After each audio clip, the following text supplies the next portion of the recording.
going to be a real honor for me to introduce Robert F. Kennedy Jr., take the oath of office and officially become our Secretary of Health and Human Services. Just as I promised last year, Bobby is going to lead a great national mission to make America healthy again, and he's going to do it. I think he's going to do things that will really make us very proud of this day. Like his father, Senator Robert F. Kennedy, and his uncle, President John F. Kennedy, Bobby has devoted much of his life to serving his fellow Americans in his campaign for president, and he was a very tough competitor. I did not like it at all. I said, let's get him on my side.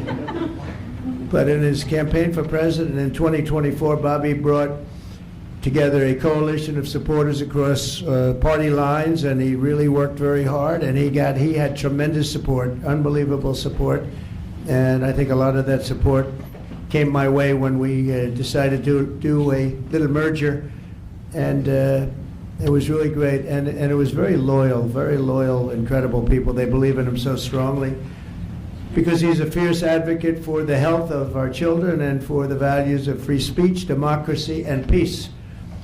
And people are going to be very impressed, I have no doubt. I've known him a long time. He's been a friend of mine a long time. Perhaps most importantly, though, Bobby created a nationwide movement made up of millions and millions of mothers and fathers and young people and concerned citizens of every background who want to end and this horrible chronic disease crisis that exists in America. He's absolutely committed to getting dangerous chemicals out of our environment and out of our food supply and getting the American people the facts and the answers that we deserve.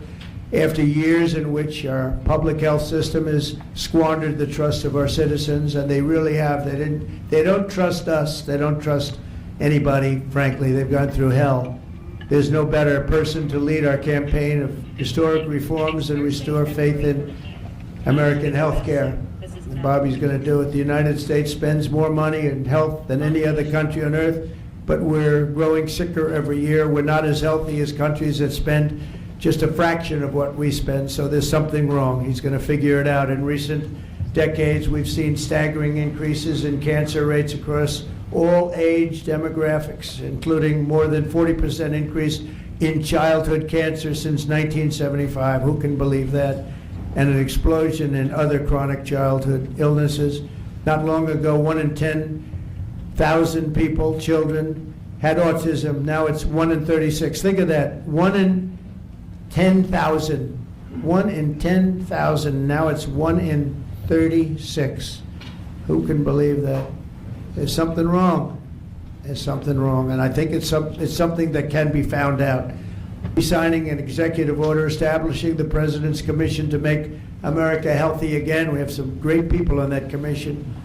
Chaired by our new secretary, this groundbreaking commission will be charged with investigating what is causing the decades-long increase in chronic illness, reporting its findings, and delivering an action plan to the American people. And it's going to be a plan that people are really waiting to hear. Bobby, I want to thank you. You've gone through a lot. It's taken great courage. You've been amazing, actually. I'd call him and say, you're going to be okay. And he said, I know, I really do. He's really been supported amazingly by Cheryl and his family.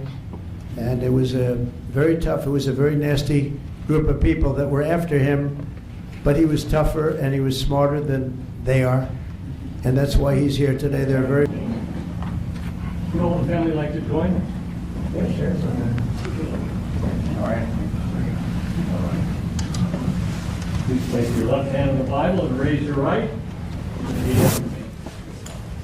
I, Robert F. Kennedy Jr., I, Robert F. Kennedy Jr., do solemnly swear do solemnly swear that I will support and defend that I will support and defend the Constitution of the United States the Constitution of the United States against all enemies, against all enemies, foreign and domestic, foreign and domestic, that I will bear true faith and allegiance to the same, that I will bear true faith and allegiance to the same, that I take this obligation freely, that I take this obligation freely without any mental reservation without any mental reservation or purpose of evasion, or purpose of evasion, and that I will well and faithfully discharge and that I will well and faithfully discharge the duties of the office the duties of the office on which I am about to enter.